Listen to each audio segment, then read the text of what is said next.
যীশুখ্রিস্ট ভবিষ্যৎবাণী পূর্ণতা দানের জন্য তো অবশ্যই পুনরুত্থিত হয়েছিলেন। এছাড়া তার পুনরুত্থানের অন্যতম কারণ হচ্ছে যাতে বিশ্বাসী ধার্মিকতা পায়। রোমীয় 4 অধ্যায়েও লেখা আছে যে তিনি আমাদের পাপের নিমিত্ত সমর্পিত হইলেন, আমাদের ধার্মিক গণনার নিমিত্ত উত্থাপিত হইলেন। অর্থাৎ বিশ্বাসীর যাতে পাপের ক্ষমা হয় এই জন্য তিনি তাদের পাপ নিয়ে সমর্পিত হলেন, তিনি মৃত্যু ভোগ করলেন, শাস্তি ভোগ করলেন, এবং বিশ্বাসীকে যাতে ধার্মিক গণনা করা হয়, ধার্মিকতা দেওয়া হয়, ধার্মিক ধরা হয়, এই জন্য তিনি উত্থাপিত হলেন। ইব্রিয় 10 অধ্যায় 14 পদে লেখা আছে যে একই নৈবেদ্য দ্বারা যাহারা পবিত্রীকৃত হয় তাহাদিগকে তিনি চিরকালের মতো সিদ্ধ করিয়াছেন। যারা বিশ্বাস করে যীশুখ্রিস্ট আমাদের পাপের জন্য নিজের জীবন উৎসর্গ করেছিলেন এবং বেঁচে উঠেছিলেন, বাইবেল বলছে তারা চিরকালের মতো সিদ্ধ হয়েছে। যারা বিশ্বাস করছে তারা পবিত্রীকৃত হয়েছে এবং তারা চিরকালের মতো সিদ্ধ হয়েছে। অর্থাৎ তারা এমন এক সিদ্ধতা পেয়েছে যেটা অনন্তকাল থাকবে বা চিরকাল থাকবে। রোমীয় 3 অধ্যায়ে লেখা আছে যে প্রত্যেক মানুষ পাপ করেছে, ঈশ্বরের গৌরববিহীন হয়েছে। কিন্তু এই পাপী মানুষ যদি যীশুখ্রিস্টকে একমাত্র মুক্তিদাতা হিসেবে বিশ্বাস করে তাহলে সে যীশুখ্রিস্টের ধার্মিকতা পায়। যতজন বিশ্বাস করে সত্যরূপে হৃদয় থেকে তারা ধার্মিকতা পায়। এবং 3 অধ্যায় 26 পদেও লেখা আছে যে তিনি নিজে ধার্মিক থাকেন, ঈশ্বর নিজে ধার্মিক থাকেন এবং যতজন যীশুখ্রিস্টকে বিশ্বাস করে তাদেরকে ধার্মিক গণনা করেন। অর্থাৎ এই যে সিদ্ধতা প্রভু যিশুতে বিশ্বাসী ব্যক্তি পেয়েছে, চিরকালের মতো সিদ্ধ হয়েছে, সেটা রোমীয়তেও লেখা আছে যে তারা ধার্মিকতা পায়। রোমীয় 5 অধ্যায় 19 পদেও লেখা যে এক ব্যক্তি ধার্মিক জীবন যাপন করেছেন বা আজ্ঞাবহ হয়েছেন, এই জন্য অনেককে ধার্মিক বলে ধরা হবে। অর্থাৎ সেই এক ব্যক্তি হচ্ছেন যীশুখ্রিস্ট এবং সেই অনেকে হচ্ছে যারা যীশুখ্রিস্টকে আত্মার একমাত্র মুক্তিদাতা হিসেবে বিশ্বাস করছে, তাদেরকে ধার্মিক বলে ধরা হবে। অর্থাৎ ধার্মিকতা পায়, যেটা ইব্রিয়তে লেখা যে চিরকালের মতো সিদ্ধতা পায়। প্রভু যিশুতে বিশ্বাসী ব্যক্তি ঈশ্বরের সন্তান, যেটা আমরা যোহন 1 অধ্যায়ে দেখতে পাই যে ঈশ্বর তাদের সন্তান করেছেন।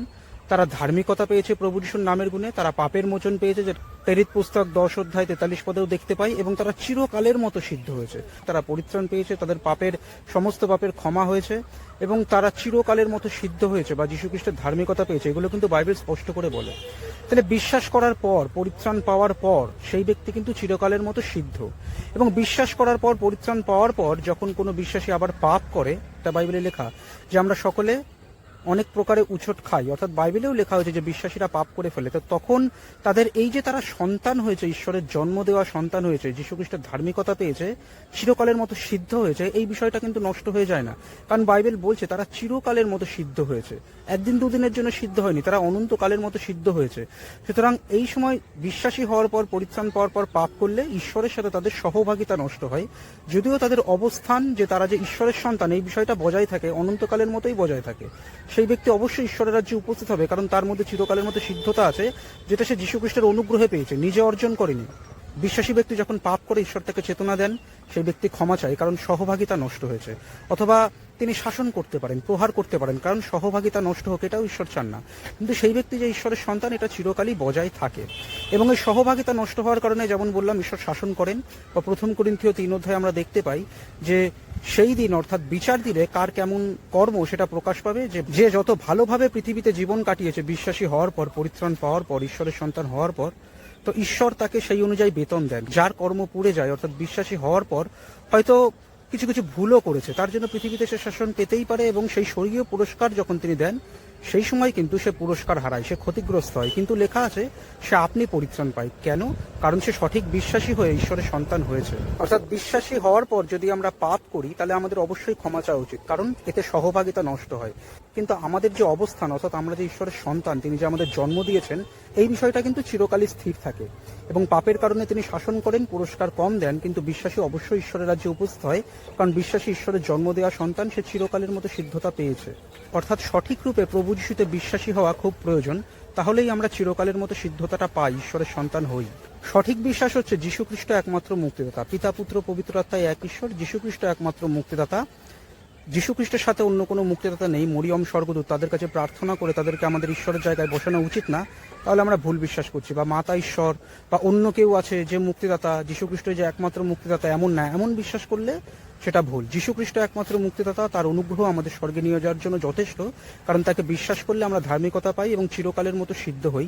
এই কারণে প্রভু যিশু বলেছেন যে তাকে বিশ্বাস করে তাকে বিচারে আনা হয় না, অর্থাৎ নরকের বিচারে আনা হয় না, সে মৃত্যু পার করে জীবনে প্রবেশ করে গেছে। অর্থাৎ সঠিক বিশ্বাসীরা ঈশ্বরের সন্তান, জন্ম দেওয়া সন্তান, তারা চিরকালের মতো সিদ্ধ। এবং সেই ব্যক্তিদের পুরস্কার পাওয়ার বিচারে অবশ্যই দাঁড়াতে হবে, এবং সেটা নরকে যাওয়ার বিচার না। কেউ পুরস্কার কম পেতে পারে, কেউ বেশি পেতে পারে, কিন্তু প্রত্যেকেই ঈশ্বরের কাছে উপস্থিত হবে যারা তাদের ভুল কর্মের জন্য, পার্থিব জীবনের ভুল কর্মের জন্য পৃথিবীতে শাসন পায় এবং স্বর্গের পুরস্কার বিচারেও পুরস্কার কম পায় বা ক্ষতিগ্রস্ত হয়, কর্ম পড়ে যায়, তারাও কিন্তু পরিত্রাণ পায়, যেটা বাইবেলে স্পষ্ট করে লেখা। অর্থাৎ পাপ করলে আমাদের অবশ্যই ক্ষমা চাওয়া উচিত, কিন্তু এইটা আমাদের অবস্থানকে পরিবর্তন করে না। অর্থাৎ আমরা এখনো ঈশ্বরের সন্তান, এটা আমাদের মনে রাখা উচিত যদি আমরা সত্য বিশ্বাসী হই। কিন্তু হ্যাঁ, আমরা পাপ করলে সহভাগিতাকে নষ্ট করি, এই জন্য আমাদের ক্ষমা চাওয়া উচিত। প্রভু যিশুতে বিশ্বাসী হিসাবে আমাদের ঈশ্বরের বাক্য পালন করা উচিত, বিশেষ করে খ্রিস্টের ব্যবস্থা, কারণ আমরা খ্রিস্টের ব্যবস্থার অধীন, মসির ব্যবস্থার অধীন না।